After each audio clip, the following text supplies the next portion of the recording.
What's up YouTube? Welcome back to another episode of Smitty's, the truck and travel channel. As you can see from the title, I bought myself a light bar to go on top of my 4Runner. It specifically goes on the Prinsu roof rack. That's right there.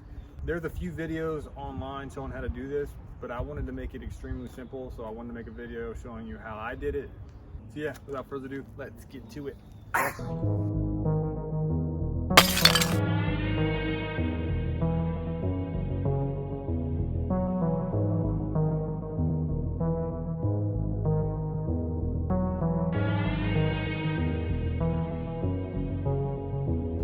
Well, here it is in all its glory. It's a very beautiful light, very well made, very strong, pretty heavy. And there's two different types of lights. There's your floodlights and then your distance lights. All right, I went ahead and opened up everything so you can see exactly what you're getting in this kit. I mean, I bought the wiring kit as well. This is what plugs into your actual light. Comes with a little crappy switch to turn them on and off. Has your connectors for your battery. And then also has a relay to control everything. The new switch, it lights up white. You can get it to light up blue, red, or whatever. The wiring for the switch. This is so you can mount it directly to the aluminum crossbars. And then this one, if you just want to mount it to the front plate all by itself. So there's multiple ways to mount it and all the wire you need to do so. So let's go ahead and install this. And if you're wondering where I got it, comes with a little sticker, Cali raised LED. These guys are really good, really nice. It's not a plug, by the way. So first things first is putting your light bar on the roof.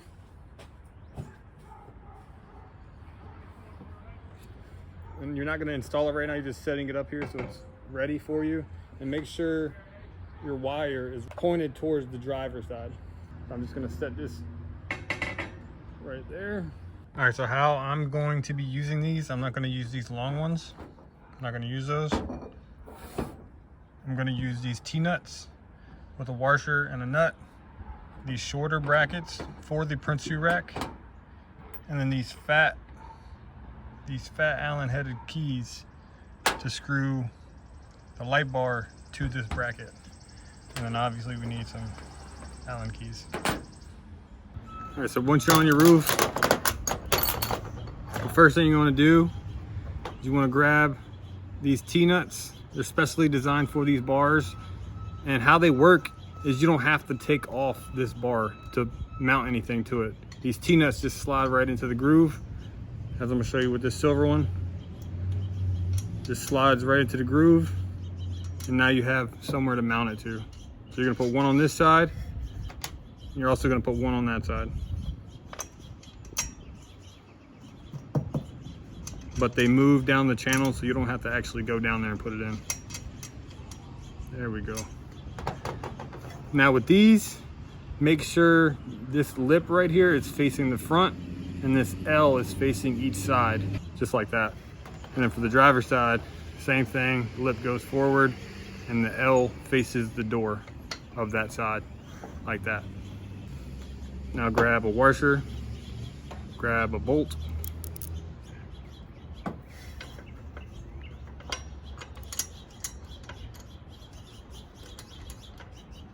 Go ahead and screw it in there. Leave it kind of snug so you can move it along the channel and put it exactly where you want it, because I don't know how big the light bar is. Go ahead and do the same thing to the other one. Now that you got that one, go ahead and slide that down towards the passenger side, or whatever side you're working. Slide this one down. Grab your light bar. Put it where you need it. Now for this part, grab the fat Allen headed bolt. Move your light bar over a little bit. Line it up with the hole on the light bar. And just tighten Allen headed bolt right into the side of the light bar. Again, don't tighten it up all the way, just get it in there. This rack allows for up to a 42-inch light bar. I think this one's a 40. Yes, you can grab a ratchet and make this a lot faster, but I wanted to show you in real time how easy this is, and you can use the provided tools. I'm gonna slide it down so I can get to the other one on the other side. This side's pretty identical to the other side. Grab your little bracket. All right, so you may need a Phillips head screwdriver to unscrew a little bit of this front windshield, because the bracket is just a little bit too big, and once you unscrew it a little bit, the bracket can slide behind it. Some may not need to do this, but I do, because mine's not aligning just right. So just crack the front. You ain't got to take it all the way out. That way it can move a little bit. And now the bracket should be able to slide right behind it like that. Now grab your fat little Allen bolt, if I don't drop it. And then same as the other side, screw it into the light bar. Now after you get that set, step out into the front of your vehicle and try and center this gap with the other gap on the other side. And as you can see in the video, the right side of the gap's just a little bit bigger right there than it is on this side. So go ahead and unscrew the 2 bolts right there so you can slide it over to the right. After you get it somewhat centered, just go ahead and tighten up the front bolts, or front screws. They're not bolts, they're screws. And that's step 1. Now we got to work on the wiring. All right, so the next thing I do is I make sure there's no nicks in my wires. There is a plastic heat shield on it to protect the internal wires, but I just do this just to be on the safe side, because you never know, when they try to package it, they may have nicked something. And also, there's your switch. I go ahead and unplug the switch. Get that out the way, because you will be splicing in your new switch. After you check your wire for any nicks or cuts and everything looks good, go ahead and pop your hood, remove everything from the hood. If you're like me, I like to work on my hood for some reason. All right, so the next step, find your plug, corresponds with that plug, plug them in. It'll be a nice watertight seal. I didn't know if you saw the little rubber ring around the plug. That's to prevent water from getting in there. The next step is running your wires down this channel of the windshield right here. Because literally it just moves over this channeling, and you can tuck it down in there. But yeah, it runs down really nicely. Keep your plug on the roof. Don't try and run this thick wire through this. Go ahead and unplug it. I jump the gun, unplug it, and then tuck it under the windshield. Plug it back in. And then this really thin wire, you're gonna run down your windshield.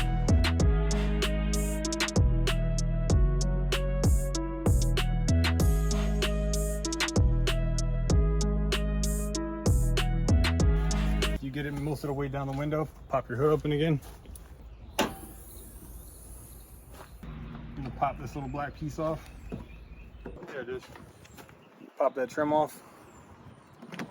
Run the rest of your wires through.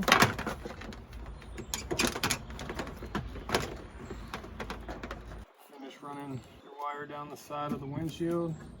After you get that all nice and neat, grab your little tray, grab your little trim, put it back on. And now to the engine compartment. All right, so the first thing you'll do in here, you'll take out one of these little clamps. It goes right here, and you'll pull this up so you can feed your wires through that little gap right there where my finger is.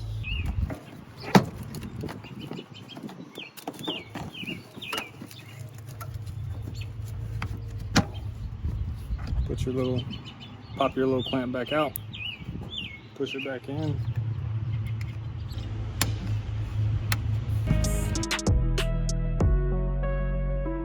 The next thing you want to do, you want to find your relay. You're going to find a decent spot. So I'm going to put it right about here. Drill one hole, bolt that down to the wall. All right, so the next step in this process is the light bar needs power. So we come to the battery. It gives you two leads, a black and a red lead with ring terminals on the ends. And what you're gonna do is you're gonna hook it up to the terminals on the battery.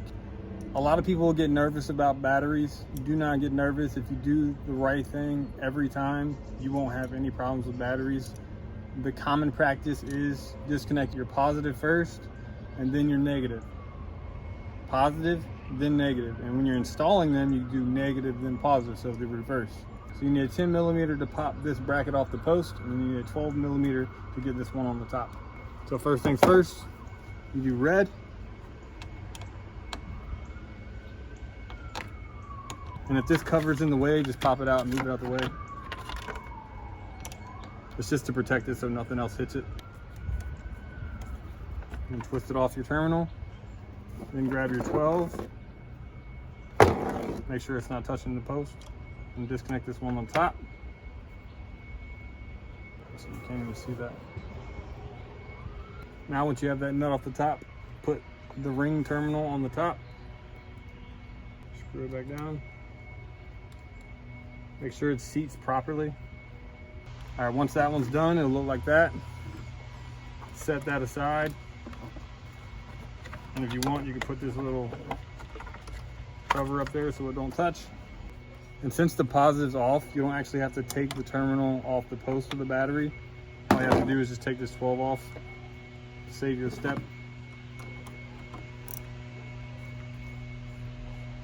Put that on the terminal, tighten that back down. And what I did, since the fuse is in the middle, I made the positive point this way and the negative point that way, because all the wires feed down right there between the battery and the fuse box. All you got to do is put your red back on.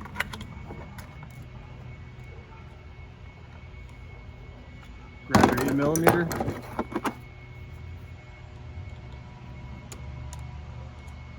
All it has to be is snug. It ain't got to be man gorilla tight.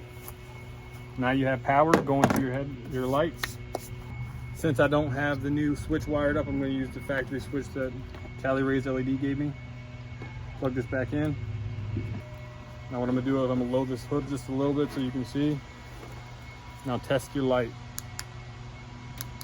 As you can see, it works. I'm going to unplug this one because I don't like this switch. So now it's mounted. Now you have power. And what you need now is input. So you need to mount your switch. And how you're going to do that is you're going to run this switch through your firewall. Trying to give you a better angle of this. So you're going to mount that switch through the firewall, through that rubber boot. Shoot, you can't see it. That rubber boot right there. It's that boot right there that the end of the hammer's touching, right there. How I do it is I grab a screwdriver and then I pry the top down just a little bit so I can get the wires through. And then it comes out where your gas pedal is. Since I can't actually film me showing you this, this is how I did it. I jammed the screwdriver in there. And then this is the wire right here. I just shoved the wire where the screwdriver is. And it comes out.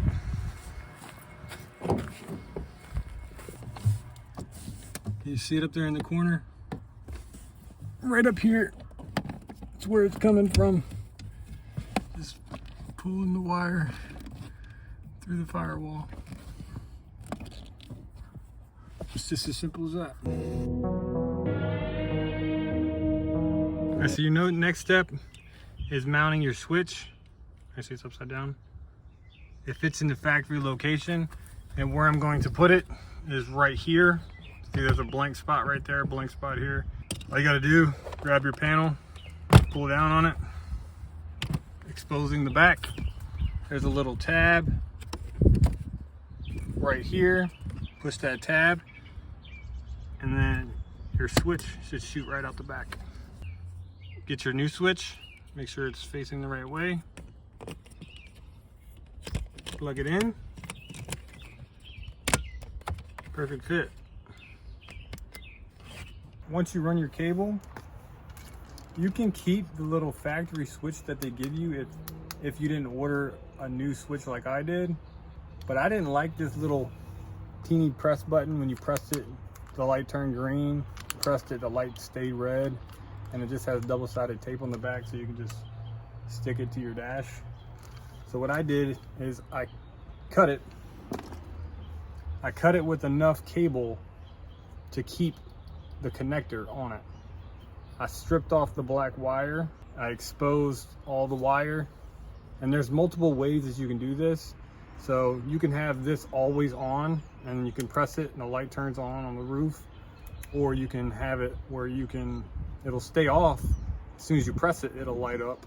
Or you can have it where there's no lights on it, and then you press it, the roof light will come on, but there's no light shining in your car. But how I have it, when you turn on the light, the switch turns on, just like that. A lot of configurations with this switch. That's why I had to get my multimeter out. I had to figure out which wires was doing what. Whichever way you want to go, if you want to use the factory switch that they have or buy a switch from them. They do sell switches. I think they're like $8 a piece. 8 or 15, I don't remember. After that, I just run my wire back down. Run all these wires through the dash.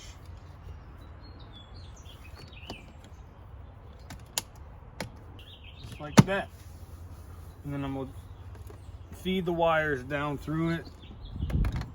And then all the excess wire I'm gonna tuck away so that it's not getting in the way of the brake pedal, the gas pedal. Secure all your wires under the hood, make it look all nice and pretty. And then yeah, you're done. I'm gonna tidy up my wires under here, tidy up my wires under there, and I'm gonna show you the final product. One slight change that I made, I changed out this switch that they sent me, which it kind of don't blend in with that. And I got a switch on eBay. It kind of blends in and looks more factory than this dim one. Works exactly the same way. Actually, it's white. It looks yellow in the video, but it shines white.